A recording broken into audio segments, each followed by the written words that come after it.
Buenos días, disculpad lo primero la tardanza a la hora de mandaros el análisis de hoy, pero bueno, he tenido un problemilla con el programa y el móvil que utilizo para grabar los vídeos y llevo estas 2-3 horas solucionándolo hasta ahora las 2:30 que me pongo a grabarlo, así que bueno, son las 2:30, os tardará un pelín más en llegar y reitero mis disculpas, ¿vale? Por la tardanza hoy, pero bueno, menos mal que ha sucedido hoy, que tenemos a Wall Street cerrado, Estados Unidos de vacaciones y por lo tanto pues se supone que tiene que haber menos volatilidad en los mercados, ¿vale? Así que bueno, como digo, menos mal que ha sucedido hoy y no otro día que tuviéramos más jaleo. Ya queda solucionado y ya también me he quedado con la solución para pues si me volviera a suceder.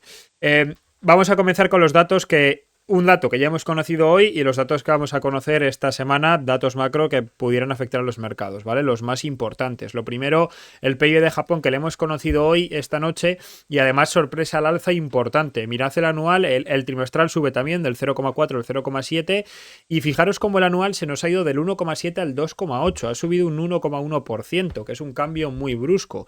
Por lo tanto, pues buenos datos para la economía japonesa y desde luego esto pues le deja pista libre al Banco Central de Japón para que pueda seguir subiendo tipos de interés, que de momento esa es la hoja de ruta, la ruta que nos han dicho que van a seguir, ¿no? Ir subiendo tipos de interés en función de cómo vaya respondiendo la economía. Pues de momento la economía nos muestra que está fuerte. Mañana martes, hoy ya no tenemos datos macro más importantes. Sí que hay declaraciones, ¿vale? Tanto hoy como a lo largo de la semana de algún miembro del FOMC, ¿vale? De Estados Unidos. Pero no creo que causen demasiada volatilidad. No creo que nos digan nada nuevo que no sepamos, más de lo que pues, nos ha dicho Powell en las últimas reuniones. Por lo tanto, aunque la gente está muy encima de muchos miembros del mercado, muchos inversores están muy encima de estas reuniones, yo ya os digo que aunque las seguiré por supuesto y estaré pendientes, no creo que nos den ninguna pista ni nada. De momento la situación por parte de la Fed va a ser mantener los tipos de interés como están y ir viendo qué hace Donald Trump, qué hace con esos aranceles y cómo reacciona a lo que él pueda hacer, cómo reacciona la inflación, que de momento sigue repuntando. Los datos que vamos a conocer mañana, decisión de tipos de interés en Australia, ¿vale? Dato no creo que tenga demasiado impacto en los mercados, se descuenta una bajada del 0,25, pero bueno, al final también es un aumento de liquidez para los mercados y hay que pues enterarse, lógicamente, de lo que sucede. Tasa de empleo en Reino Unido, también dato importante. Inflación en Francia, dato importante también para ir viendo cómo evoluciona la inflación en las principales economías de la zona euro.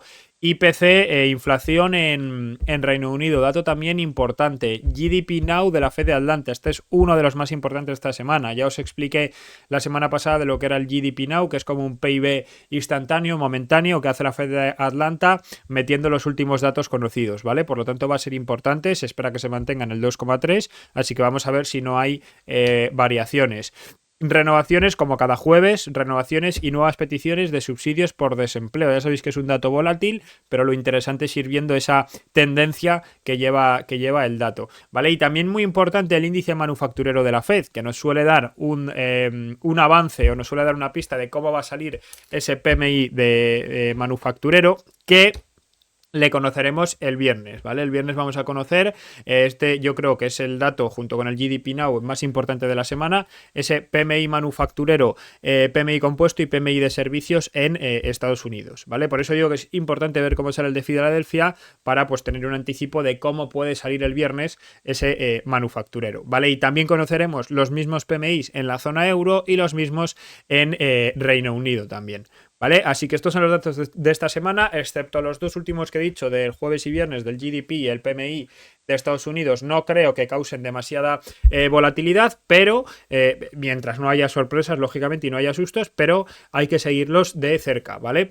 Como os comentaba también, este fin de semana ha sido la conferencia de Múnich en Alemania, en la que se han reunido, pues, conferencia de Múnich en Alemania, evidentemente, donde se han reunido pues las principales potencias mundiales pues para hablar de defensa. Han estado Alemania, Rusia, India, China, bueno, pues todas las grandes potencias, ¿vale? Y como esperábamos, no han hecho prácticamente ningún comentario respecto a la guerra de Rusia y Ucrania o con respecto a esas negociaciones, ¿vale? Lo que se ha hablado es sobre todo más de lo que ya habíamos escuchado el viernes y habíamos comentado el viernes, que Estados Unidos sigue presionando a Europa para que pues empiece a defenderse por sí misma, empiece a gastar más dinero en defensa y suban los miembros de la OTAN su participación en defensa a ese 5% por país, es decir, que destinen el 5% de su PIB a cada país, a defensa, perdón. Eso es lo que pide Estados Unidos.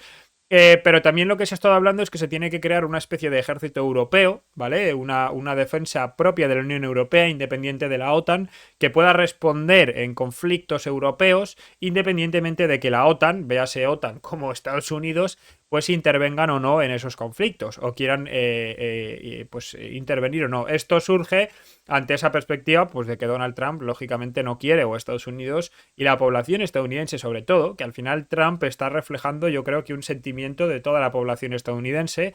No quieren estar involucrados en un conflicto que no les, seguro entienden ellos, no les compete, no les incumbe, está en Europa, no quieren estar gastando dinero y personal en ese conflicto, y por lo tanto pues Europa llega a la conclusión de que necesita su propio ejército. Esta idea se está extendiendo cada vez más y pues ahora la Unión Europea lógicamente y los países europeos tendrán que empezar a recaudar, ya tienen otra excusa más, para empezar a recaudar más para crear, invertir en defensa y crear ese ejército europeo y también pues igualar ese gasto en defensa que les está pidiendo Estados Unidos como miembro de la OTAN, como miembro y el que manda, por decirlo así, en la OTAN, ¿vale? Así que en ese sentido, ya os digo, poco más.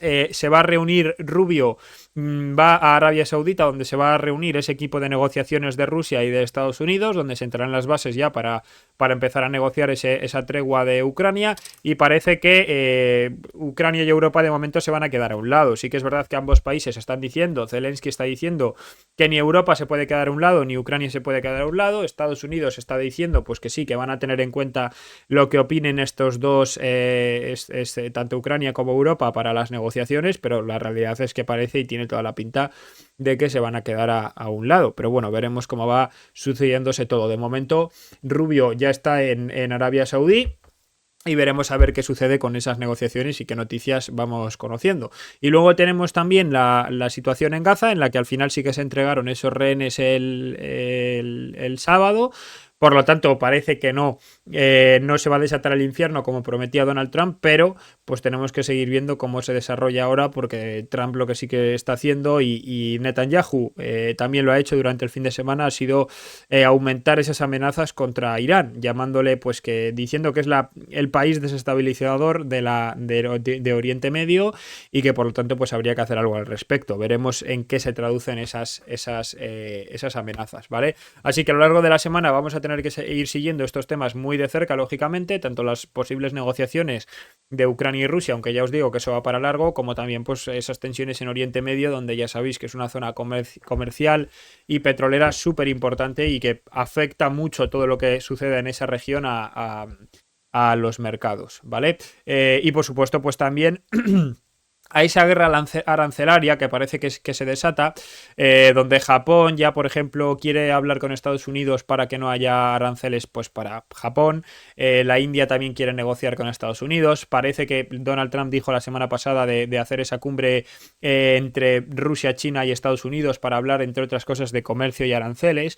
Entonces, y Europa pues tiene hasta abril, como ha dicho, hasta el 2 de abril para ir negociando con Donald Trump, y el 2 de abril se presentará ese plan de arancel país por país, esos aranceles recíprocos país por país. Así que de aquí a abril pues iremos viendo qué negociaciones se llevan a cabo. De momento ya os digo que yo creo que va a ser algo largo, ¿vale? Iremos conociendo pues país con país, primero los que mejor se lleven con Estados Unidos y después los que peor se lleven, y por tanto pues los países a los que más les cueste llegar a acuerdos con Estados Unidos, y a ver si en abril podemos tener por fin unos aranceles definitivos, más que nada para saber por dónde puede ir el mercado y por ende por dónde puede ir la inflación.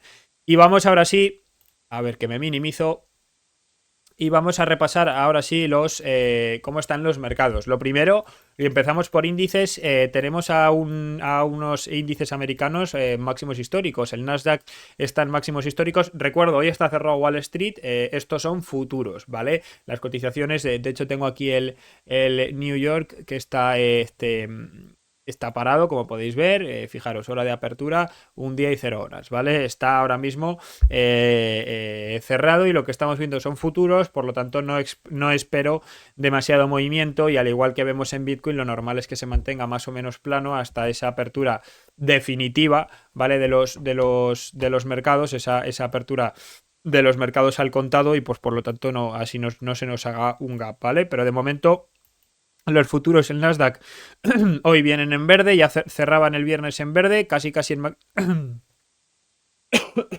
perdón, casi en máximos históricos. Y hoy ya lo tenemos al Nasdaq en máximos históricos, viene en positivo. El S&P que también viene en positivo, no ha llegado al máximo histórico, le tiene aquí en los 61.161 y están perdón, 6.161 y están los 6.144, pero ahí ya casi le tenemos peleando por superar esa resistencia. El Nasdaq que parece que ya la ha superado y ahí están los 22.160, pero el S&P todavía no ha conseguido superarla. El Dow Jones sigue más rezagado, sigue acumulando, como sabemos, esto es un patrón de acumulación que suele romper al alza, pero todavía tiene la resistencia de los 45.000 que no consigue superar y el viernes de hecho acabó cerrando en rojo, a diferencia de sus compañeros el Nasdaq y el S&P. Y el Russell 2000, el índice de pequeñas capitalizaciones, pues se mantiene también por debajo de la resistencia que no consigue superar. Así que la conclusión que podemos sacar de esto es que parece que lo que sigue apretando es el sector tecnológico, ¿vale? Y aunque este rally se puede extender y puede seguir subiendo, hay que tener cuidado porque la acumulación que hay de acción, la acumulación de dinero que hay en el sector tecnológico y concretamente en esas 7 magníficas es muy grande y por lo tanto cualquier susto, como vimos con el caso DeepSeek, cualquier susto que nos venga que afecte a estas tecnológicas, pues bueno, puede provocar grandes movimientos en los mercados, ¿vale? Cualquier susto o cualquier buena noticia, ¿vale? Puede causar mucho movimiento porque la concentración de dinero que hay en esas 7 empresas es muy grande, ¿vale? En cuanto a las materias primas, tenemos a un oro que fijaros cómo el viernes retrocedía con fuerza. Yo esperaba pues que siguiera, continuara subiendo por lo menos hasta los 3.000. De momento parece que el viernes cerró con fuerza y parece que en estos 2.942 puede tener algo de resistencia, ¿vale? Vamos, corregía un 1,57 el viernes. Tampoco era una caída extremadamente fuerte, pero sí que nos ha dejado una vela roja fea, ¿vale? Así que bueno, vamos a ver cómo se acumula por estos niveles para después buscar una ruptura de esa zona y volver a atacar o atacar esos $3.000. Tiene aquí también la línea de tendencia y la media móvil de 50 periodos de largo plazo de momento se encuentra bastante lejos. Por lo tanto, cuidado porque si corrige, pues se podrían extender las correcciones hacia esta línea de tendencia, inclusive la media móvil de 50 periodos, ¿vale? Pero de momento pues sigue en plena tendencia alcista, sin problema, ¿vale? La plata, finalmente, fijaros cómo rechazó justo, ¿vale? El viernes Homo rechazó justo la parte media del canal y se nos fue para abajo, se nos fue a los 32,30 dólares. Yo ya sabéis que sigo también plenamente alcista con la plata, pero bueno, vamos a esperar también a cómo se van desarrollando los acontecimientos macro, noticias y sobre todo cómo se desenvuelve el oro, porque fijaros, la última vez que rechazó esa zona media se nos fue a la parte baja del canal y por lo tanto pues ahora tras este rechazo podríamos esperar que se nos fuera pues quizás ese soporte de los 31, quizás a la parte baja del canal y entonces ahí ya nos empezaría a dar, bajo mi punto de vista, opciones de entrar de nuevo al alza buscando pues esa otra vez y a largo plazo por supuesto esa parte alta del canal o esos 35 dólares como primer objetivo ambicioso, pero objetivo que yo creo que en días, semanas se puede perfectamente conseguir.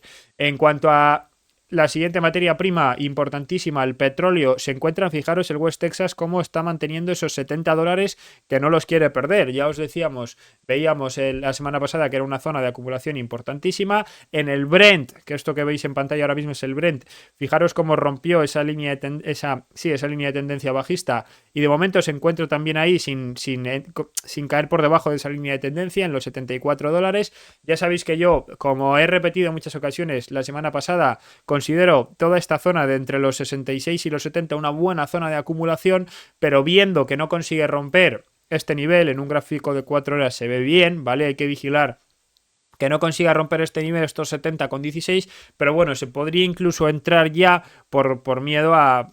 Por si acaso, más que por miedo, rebota el petróleo desde estos niveles y no vemos más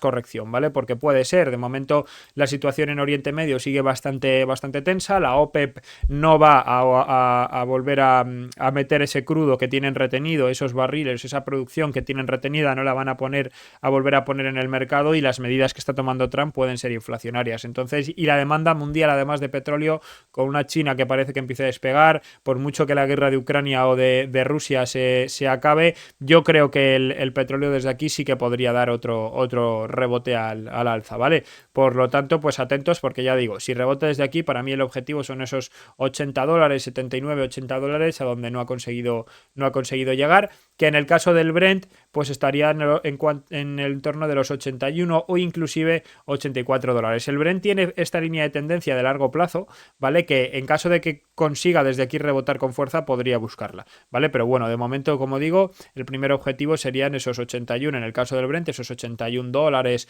más o menos, ¿vale? En cuanto a las divisas, tenemos a un euro que ha conseguido remontar la semana pasada bastante bien, se nos fue hasta el 1,04, y yo lo que espero, tenemos a un euro y a un dólar que está retrocediendo, ¿vale? Yo espero, vamos a ver esta semana, podríamos ver desde aquí algún rebote del dólar y por lo tanto una pequeña corrección del euro, pero yo sí que espero que se siga el euro quizás recuperándose un poquito más y el dólar perdiendo un poco más, ¿no? Porque al final estamos viendo que esas amenazas arancelarias de Donald Trump, pues, por decirlo de alguna manera, no son para tanto, no se van a imponer todos esos aranceles que decía desde un primer momento, todas esas amenazas. El mercado está entendiendo que, pues eso, no va a ser tan fuerte la presión arancelaria que Trump va a poner a otros países, porque al final se va a negociar y en esos acuerdos, en esas negociaciones, se entiende que se van a suavizar los aranceles, y luego también hay un riesgo de que la inflación vaya poco a poco, que yo creo que esto lo está descontando el mercado, hay un riesgo de que la inflación vaya poco a poco repuntando en Europa, ¿vale? Porque hemos visto algún dato, sobre todo, por ejemplo, en países como España, en el que la inflación parecía que empezaba a repuntar, y además, si la Unión Europea, y esto creo que lo comenté la semana pasada ya, si la Unión Europea responde a los aranceles de Donald Trump e impone aranceles también a Estados Unidos o a algún otro país, pero se entiende que va a ser únicamente a Estados Unidos, eso también podría generar una presión inflacionaria sobre los productos afectados por estos aranceles en la zona euro, y por lo tanto podría hacer subir la inflación. Y ya no me imagino si la guerra comercial se extiende y Europa, por ejemplo, pues imaginaros que empieza también a incrementar aranceles, que ya hay algún arancel a China, pero bueno, que empezar a incrementar aranceles o llevar una política seguidista con Estados Unidos, ¿no? De como Estados Unidos pone aranceles a estos países, yo también, o cosas así, ¿no? Entonces, yo creo que el mercado está descontando también ese riesgo, un riesgo de inflación, por lo tanto, que el Banco Central Europeo no pueda bajar tipos de interés tan rápido, y en vista de eso y tipos de interés más alto, pues el euro, lógicamente, se revaloriza, ¿vale? Así que mi siguiente objetivo, como mencioné la semana pasada, estaría en ese 1,06. Si rechaza desde aquí, importante que no nos pierda la media móvil de 50, y si llega a caer a este 1,04, media móvil de 50, y desde aquí nos da un rebote a la alza, pues también podría ser un buen momento para entrar quizás y buscar ese 1,06, que si consiguiera romper, el siguiente objetivo ya sería esa media móvil de 200 periodos de más largo plazo, ¿vale? Y en cuanto a las criptos, ahora sí, tenemos por un lado, lo primero hoy lo que vemos que está apretando es Ethereum, que lo tenemos de nuevo peleando con esa resistencia de los $2.800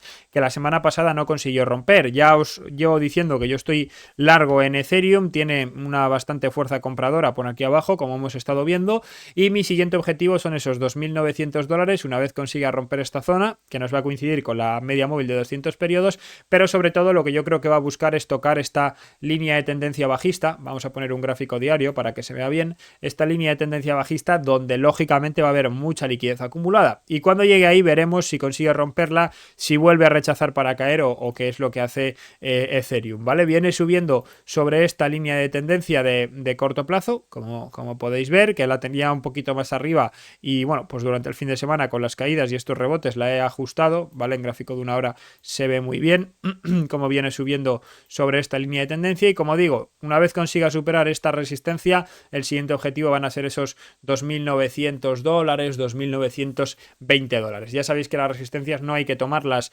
siempre al precio exacto, sino en un rango para dar margen al precio a que asuma toda la liquidez que suele haber acumulada en el entorno de esa resistencia. Y en cuanto a Bitcoin, pues ha caído de nuevo. Seguimos en este rango, en este aburrido rango, aburrido, pero que se puede lógicamente operar. Ha vuelto a caer a los $95.700. Desde ahí parece que está rebotando al alza y yo lo que buscaría ahora mismo lo primero pues es que si el rebote continúa por supuesto es que nos cierre ese gap que tenemos aquí que nos ha dejado abierto. Vamos a ver.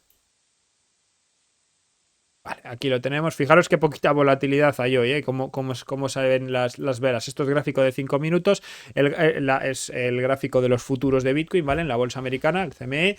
Y este es el gap que nos ha dejado, ¿vale? Que lo tengo aquí marcado en el gráfico de Bitcoin de Binance, que es el que suelo utilizar para analizar. Como veis siempre, pues lo tengo aquí marcado. Entonces lo que yo creo es que, viendo que además el precio ya no quiere caer más de estos $96.000, ha tocado esos 95, bueno, no ha llegado a tocar los 700, ¿vale? 800 en esta zona. Como os decía antes, que las resistencias pues son zonas, no un precio exacto, ¿vale? Y desde ahí pues parece que quiere rebotar. Vamos a ver ahora si se vuelve a sobreponer a la resistencia de los 96.600, pero vamos, ya os digo que yo buscaría que cierre este gap, ¿vale? Y teniendo en cuenta eso y que lo normal es que Bitcoin se vaya a cerrar este gap, pues eso le puede dar margen a Ethereum, como he comentado, para que siga subiendo, ¿vale? Y en más largo plazo es que la situación de Bitcoin sigue igual que lo que hemos comentado la semana pasada. Seguimos en ese rango, tenemos que mantener por abajo como muchísimo esos $95.000 que sí que han ofrecido soporte, pero ahora mismo el soporte más importante está en los 95.700, ¿vale? Y como comentaba, pues si consigue superar y consiguiera superar por fin esos 98.200, esa media móvil de 50 periodos, se iría a buscar la línea de tendencia bajista, pero también esa línea de tendencia bajista, donde hay liquidez acumulada, cada vez se nos va acercando más a estos precios. Por lo tanto, vamos a ver cuándo consigue llegar ahí, si no tenemos ya esta línea de tendencia encima, ¿vale? Y el siguiente objetivo seguiría estando en los 101, este imbalance de los 103.000, 106.000, tenemos mucha liquidez acumulada por estos niveles, por lo tanto yo insisto en que sí que creo que podríamos ver un rebote de Bitcoin a estas zonas, a coger liquidez y, como he mencionado muchas veces, después caer a por estas líneas de tendencia donde tenemos mucha liquidez acumulada. Además, si miramos la capitalización, el market cap total está manteniendo este soporte súper bien, el de los 3,05 trillones, por lo tanto también lo normal quizás sería desde aquí ya ver un rebote al alza, ¿vale? Hacia estos 3,3 o esa línea de tendencia bajista, hacia estos niveles, y quizás después ya volver a caer hacia esta línea de tendencia de largo plazo, ¿vale? Que fijaros como poco a poco va estando cada vez más cerca, esa media móvil de 200 periodos sube casi perfectamente alineada con ella y por lo tanto, por la convergencia de estos dos indicadores técnicos, tanto la media como la línea de tendencia, pues yo creo que habrá una liquidez acumulada en ese nivel muy importante, ¿vale? Yo sé que el total market cap directamente no se opera, o sea, no puede haber liquidez ahí en este activo porque no es un activo, es un índice, esto no se opera, pero sí que va a haber lógicamente muchos inversores que utilizan, igual que utilizo yo, este indicador como referencia también a la hora de operar, pues que esperen seguramente esa caída para entrar al mercado. Por lo tanto, muy atentos también a esa línea de tendencia bajista, en el total market cap, y luego, como digo, esta alcista a más largo plazo, ¿vale? Así que de momento, lo dicho, lo que espero en el día de hoy para Bitcoin, teniendo en cuenta que además también los mercados vienen alcistas y que no hay datos macro que nos puedan dar un mal sentimiento de mercado, aparte de noticias que pudieran surgir, pero de momento está la cosa tranquila. Como digo, yo buscaría ese ataque a los 95.400. Hombre, es una operativa que ahora mismo tenemos un 1% de subida. La verdad es que el rango ahora mismo para operarlo es poco, pero yo sí que tendría en cuenta lo dicho, ¿vale? Que está en una zona de soporte importante y que yo creo que el precio puede seguir puede seguir subiendo, ¿vale? Así que poquito más en el día de hoy, como os comento, está el día bastante tranquilo. Vamos a vigilar sobre todo a Ethereum, a ver si consigue superar ese nivel técnico y nos da una alegría, que llevo ya una semana largo tanto en Bitcoin como en Ethereum, y aparte de tomar beneficios en las parte alta de los rangos y volver a entrar abajo, pues no hemos conseguido coger ningún gran movimiento, porque tampoco lo ha habido. O sea, Ethereum, como comentaba, la semana pasada nos ha dado opción de tomar beneficio en estos niveles y luego volver a entrar abajo, igual que Bitcoin, más de lo mismo dentro del rango, pero no ha habido grandes movimientos. Así que vamos a ver si por fin consigue romper esos rangos y se nos van para arriba, ¿vale? Así que poquito más, buen día y buen trading.